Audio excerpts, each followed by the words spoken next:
Hello and welcome back to our channel anime Prem. Wind Breaker के पिछले episode में हमने देखा कि सुबाकी शिजुका को बचाने के लिए चोटी वाले लड़के से फाइट कर रही होती है और इस एपिसोड की स्टार्टिंग में हम देखते हैं कि उन दोनों के बीच में कांटे की टक्कर हो रही होती है। सुबाकी से फाइट करने के बाद उस चोटी वाले लड़के को समझ में आ जाता है कि सुबाकी बहुत ही ज्यादा ताकतवर है और सुबाकी उस चोटी वाले लड़के को बताती है कि शिजुका हर मुसीबत का सामना बड़े प्यार से करती है और उसे देखकर दूसरे को भी बहुत ही ज्यादा मोटिवेशन मिलता है और कहता है कि अगर तुम उसे मुझसे छीनना चाहते हो तो मैं ऐसा नहीं होने दूंगा। तभी वो चोटी वाला लड़का सुबाकी को चुप रहने को कहता है और उसके चेहरे पे एक मुक्का मार देता है, लेकिन सुबाकी को उसके मुक्के से कुछ नहीं होता और वो उसे एक किक मार के नीचे गिरा देता है। और ये देख उसके गैंग मेंबर को काफी ज्यादा फिक्र होने लगती है और ये देख साकुरा को बहुत ज्यादा अजीब लगता है और साकुरा अपने मन में सोचता है कि ग्रेवल गैंग को तो किसी की भी परवाह नहीं है, तो ये लोग इस चोटी वाले का इतना चिंता क्यों कर रहे हैं। और फिर हम देखते हैं कि वो चोटी वाला लड़का उठ के खड़ा हो जाता है और वो सुबाकी से कहता है कि जो तुम कह रहे हो वो सब सिर्फ गेम में होता है और हमें उस चोटी वाले लड़का का पास दिखाया जाता है और हम देखते हैं कि जहाँ वो लड़का रह रहा होता है वहाँ खाना बहुत ही मुश्किल से मिलता है और इस वजह से सभी बच्चे खाने के लिए एक दूसरे से लड़ते रहते हैं और हम देखते हैं कि उस चोटी वाले लड़के को ये बिल्कुल पसंद नहीं आता और वो खाने को बराबर डिस्ट्रीब्यूट करने की जिम्मेदारी उठा लेता है, जिस वजह से बहुत सारे लोग उसके साथ जुड़ जाते हैं और उसे ये विश्वास होता है कि गेम्स की दुनिया की तरह उसकी भी जिंदगी अच्छी हो जाएगी और धीरे धीरे करके बहुत सारे लोग उसके साथ जुड़ जाते हैं। फिर उसे ये एहसास होता है कि इतने सारे लोगों के बीच में खाना डिस्ट्रीब्यूट करना बहुत ही मुश्किल की बात है और उसे ये बात समझ में आ जाता है कि अगर सबको खाना देना है तो उसे पैसे कमाने होंगे। तब वो अपने साथियों को एक टीम बनाने के लिए कहता है जहाँ पे वो हर काम के पेमेंट को सब में इक्वली डिस्ट्रीब्यूट करने के लिए कहता है, क्योंकि अगर कोई भी किसी काम को ना कर पाए तो वो भूखा न मरे। और वो लड़का सबको उस पे विश्वास करने के लिए कहता है और सभी लड़के इसके लिए तैयार हो जाते हैं और वो सभी लोग अलग अलग काम करके अपने खाने के लिए पैसे कमा लेते हैं। लेकिन इस बार उसके रास्ते में सुबाकी खड़ा हो जाता है, इसलिए वो सुबाकी को हटाने के लिए कुछ भी कर सकता है। तभी वो चोटी वाला लड़का सुबाकी को समझाता है कि जिन्होंने कभी खुद दर्द महसूस नहीं किया वो दूसरे के दर्द को क्या ही समझेंगे और ऊपर से ये चोटी वाला लड़का हमेशा अकेला ही रहा है, तो इसके लिए सुबाकी की कोई भी बात मैटर नहीं करती। और वो चोटी वाला लड़का सुबाकी के ऊपर फिर से एक मुक्का मारता है, लेकिन सुबाकी चुपचाप खड़ा रहता है और उसके ऊपर कोई हमला नहीं करता और उससे पूछता है कि तुम्हारे लिए अगर कुछ मैटर नहीं करता तो तुम इतने दर्द में क्यों हो। और सुबाकी डिसाइड करता है कि वो इस फाइट के जरिए उस चोटी वाले लड़के को और भी अच्छे तरह से जान के रहेगा और फिर उन दोनों के बीच में फाइट स्टार्ट हो जाती है। और ये देखकर साकुरा को उमेमिया की बात याद आ जाती है, जिसने साकुरा से कहा था कि लड़ाई एक कम्युनिकेशन की तरह है जहाँ तुम अपने दुश्मन को लड़ते हुए ज्यादा अच्छे तरह से जान सकते हो। और उस फाइट के दौरान वो चोटी वाला लड़का सुबाकी को चुप रहने के लिए कहता है और उससे कहता है कि तुम मेरे बारे में कुछ नहीं जानते हो, तो इसलिए तुम्हें मेरे बारे में बोलने का कोई हक नहीं है। तभी सुबाकी उस चोटी वाले लड़के को समझाता है कि कोई भी किसी को नहीं समझ सकता, क्योंकि हर किसी की प्रॉब्लम्स अलग होती है, तो इसका ये मतलब नहीं है कि वो दूसरों की खुशियाँ छीन ले, तो इसलिए वो उस चोटी वाले लड़के को हरा के रहेगा। तभी सुबाकी उस चोटी वाले लड़के को एक जोरदार किक मारता है, जिस किक की वजह से वो चोटी वाला लड़का हवा में उड़ के गिर जाता है, लेकिन अभी भी वो चोटी वाला लड़का हार नहीं मानता और वो अपने दोस्तों के लिए फिर से उठने की कोशिश करता है। ये देखकर सुबाकी उसके पास आता है और उससे माफी मांगता है और वो उससे बताता है कि एक टाइम पे वो भी उसी की तरह था, जहाँ पर वो ऐसा कुछ नहीं कर सकता था जिससे उसे प्यार है। तभी उसे कुछ ऐसे लोग मिले जिन्होंने उसकी मदद और उन्हीं की वजह से आज वो खुश है और वो उससे कहता है कि अब मैं तुम्हारी मदद करूंगा ताकि वो भी अपने दर्द से बाहर आ सके। तभी सुबाकी उस चोटी वाले लड़के से एक वादा करता है कि वो सब कुछ करेगा जिससे वो उसकी मदद कर सके। तभी वो चोटी वाला लड़का उससे कहता है कि तुम बस सपनों की दुनिया में जी रहे हो और उनसे कहता है कि अगर तुम मुझे बचा भी लोगे तो मेरे जैसे बहुत सारे हैं, उनका क्या होगा, क्योंकि उनके लिए तो प्रॉपर जॉब भी नहीं है और अगर उन्हें इस बात का चिंता रहेगा कि उन्हें अगले दिन खाना क्या मिलेगा तब तो वो अपना सपना कभी नहीं पूरा कर पाएंगे। तभी नाकामोरा ये सारी बातें सुन लेता है और उसे सारी बातें समझ में आ जाती है। तभी वो और उसके साथी ग्रेवल गैंग मेंबर को बताते हैं कि यहाँ पे बहुत सारी ऐसी शॉप्स है जहाँ पे अलग अलग लोगों की जरूरत है, तो इसलिए वो सभी लोग यहाँ पे काम कर सकते हैं। तभी वो चोटी वाला लड़का पूछता है कि तुम हमारी मदद क्यों कर रहे हो। तभी नाकामोरा उसे बताता है कि तुमने जो भी अब तक किया मैं उसके लिए तो तुम्हें माफ नहीं कर पाऊंगा, लेकिन अब मैं तुम्हारी सिचुएशन को समझ सकता हूँ और ऊपर से जब तुमने ये सब गलती की थी तो तुम्हें संभालने वाला भी कोई नहीं था, तो इसीलिए मैं भी सुबाकी की तरह तुम्हारी मदद करना चाहता हूँ। तभी उस छोटी वाले लड़के को ये एहसास हो जाता है कि उसका साथ देने के लिए भी कुछ लोग हैं, जिस वजह से वो हार मान लेता है और ये सब देखकर शिजुका रोने लगती है। तभी नीरे सुओ से पूछता है आखिरकार वो कैसे नाकामोरा और सुबाकी की तरह बन सकता है। तब सुओ उसे समझाता है कि उन्होंने बहुत सारे मुसीबतों का सामना किया है, तो इसलिए भी उसे फुल कॉन्फिडेंस के साथ अपनी मुसीबतों का सामना करना पड़ेगा। तब वो चोटी वाला नाकामोरा और सुबाकी से थोड़ा टाइम मांगता है ताकि वो अपने साथियों से बात कर सके और वो अपने साथियों को समझाता है कि वो सबकी सिचुएशन चेंज करना चाहता है ताकि वो सभी पेट भरकर खाना खा सके और यही वो कारण था कि उसने ऐसा रास्ता चुना, पर उसे एहसास था कि ये रास्ता गलत है, लेकिन उस टाइम उसके उसके पास कोई रास्ता भी नहीं था और उनसे कहता है कि अभी हमारे पास एक नया रास्ता है और वो उनसे कहता है कि वो लोग भी उसे इस रास्ते पे फॉलो करे और उनसे कहता है कि अगर कोई उसके साथ नहीं आने वाला तो वो उसे नहीं रोकने वाला। तभी उसके साथी बोलते हैं कि उन्होंने बहुत पहले ही ये डिसाइड कर लिया था कि वो उसे फॉलो करेंगे, तो इसीलिए वो उसे कहते हैं कि तुम जहाँ कहोगे हम वहाँ जाने के लिए तैयार हैं। और ये सब देख के सुबाकी को ये एहसास हो जाता है कि वो चोटी वाला लड़का अकेला नहीं है और सीन शिफ्ट होता है और हम देखते हैं कि नाकामोरा साकुरा और उसके साथियों को थैंक यू बोलता है और शिजुका नाकामोरा से बात करने आ जाती है। तभी सुबाकी नाकामोरा को साइड कर देता है और शिजुका को डांटने लगता है और उसे समझाता है कि तुमने जो कुछ भी किया है उसे रोपोगेंग की फीलिंग बहुत ही ज्यादा हर्ट हुई है क्योंकि वो लोग तो उसी के लिए लड़ रहे थे।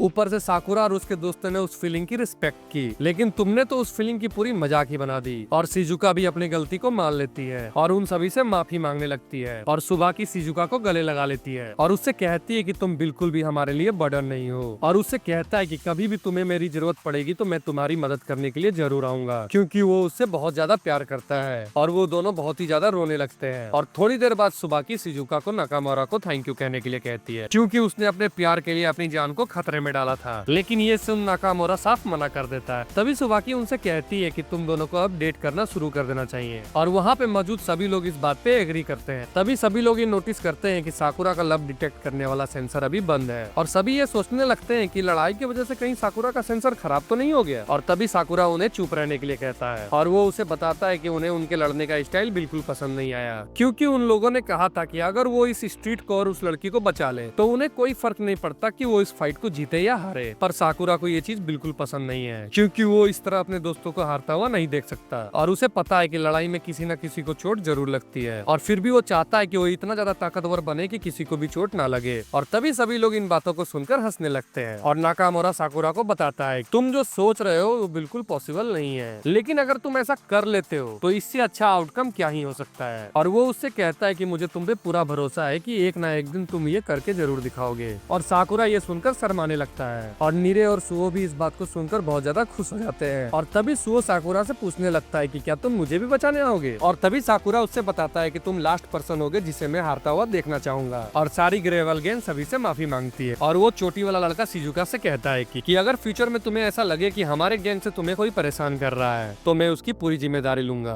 और वो इस बात का पूरा ध्यान रखेगा कि कोई भी उसे परेशान ना करे। और तभी शिजुका उस चोटी वाले लड़के को समझाती है कि उसे भी पता है कि उन पर क्या बीतती है और उन्हें बताती है कि रोपो गैंग ने मेरी भी मदद की थी, तो अब हम सब मिलकर उनका कर्ज उतारेंगे। तभी नाकामोरा उस छोटी वाले लड़के से एक क्वेश्चन पूछता है कि जिस इंसान ने तुम्हें शिजुका को पकड़ने के लिए कहा था वो तुम्हें कुछ नहीं कहेगा। तभी वो छोटी वाला लड़का उसे कहता है कि हम लोग उसे बात करते हैं ताकि वो सब चीज को सॉल्व कर सके। और हम देखते हैं कि वो बंदा वहीं पे मौजूद था जिसे इस लड़ाई का आउटकम बिल्कुल पसंद नहीं आता है और हम देखते हैं कि ये वही बंदा होता है जो किल की लड़ाई में आखिर में बच गया था। और सुबाकी उस इंसान को देखकर बहुत ज्यादा हैरान हो जाता है और उससे पूछने लगता है कि आखिरकार तुम वहाँ पर कर क्या रहे हो। और वो पर्सन उसे बताता है कि वो अपनी मर्जी से कहीं भी आ जा सकता है। और इसी के साथ ये एपिसोड यहीं पे खत्म होता है। तो अगर आपको हमारी ये वीडियो पसंद आई तो इसे लाइक करें, शेयर करें और हमारे चैनल को सब्सक्राइब करना ना भूलें।